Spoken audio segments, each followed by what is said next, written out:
তো দেখুন গাইসরা, আমি মাছের ঝাল করতে যাব, দেখতে থাকুন।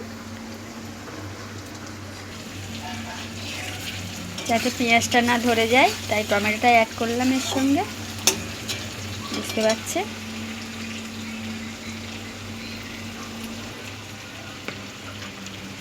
আমি মশলাটা অ্যাড করলাম, একটু জিরে, একটু রসুন আদা,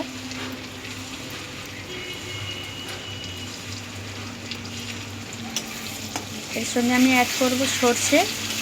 জিরে বাটাটা আমি এমনিতেই জ্যান্ত মাছ, এটা বেশিরভাগ আমার বাড়িতে জ্যান্ত মাছটাই হয়, কারণ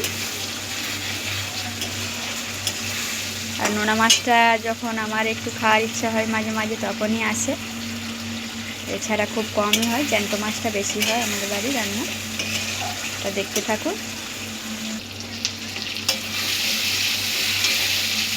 তো দেখছেন আমি এখনও পরিমাণে সব দিতে আছি।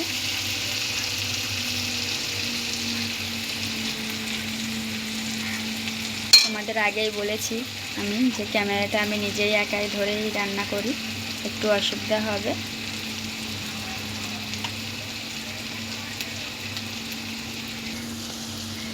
সবাই ভাবেন আমি সবসময় গ্যাসেই রাঁধি, কিন্তু আমার উনুনও আছে, অল্প রান্না বলে আমি গ্যাসে ভাগি।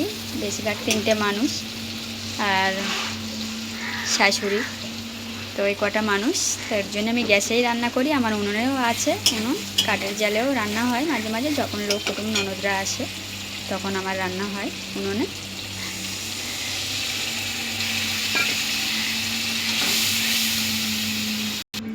তো দেখুন আমার কষানো হয়ে গিয়ে জল দিয়ে দিয়েছি, তো মাছ ছাড়বো।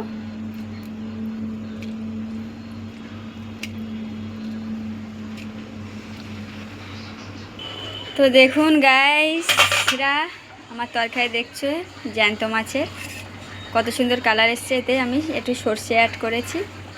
জ্যান্ত মাছে খুব খুব টেস্টি লাগে ঝাল করলে, তো আপনারা এইভাবে বানাবেন।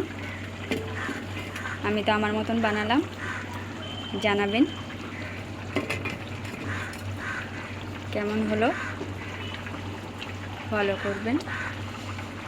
দেখুন আমার তরকারি কমপ্লিট, আর দারুণ দারুণ টেস্ট হবে। খাইয়ে তো সবাই দেখায়, তো আমি আর খেয়ে তো দেখায় না, সম্ভব না এক হাতে সব কিছু এ করা, খাওয়া খাইয়ে দেখা তো দেখুন আমার তরকারি পুরো জ্যান্ত মাছে একটু ঝোল রাখতে হয় টেস্ট লাগার জন্যে, ভালো লাগে। খুব ঘন করে করি না, নোনা মাছগুলো কষা করি, জ্যান্ত মাছগুলো একটু পাতলা ঝোল রাখলে ভালো লাগে। তো দেখতে থাকুন, আমার ফলো করতে থাকুন, ইউটিউবে আমার পেজ।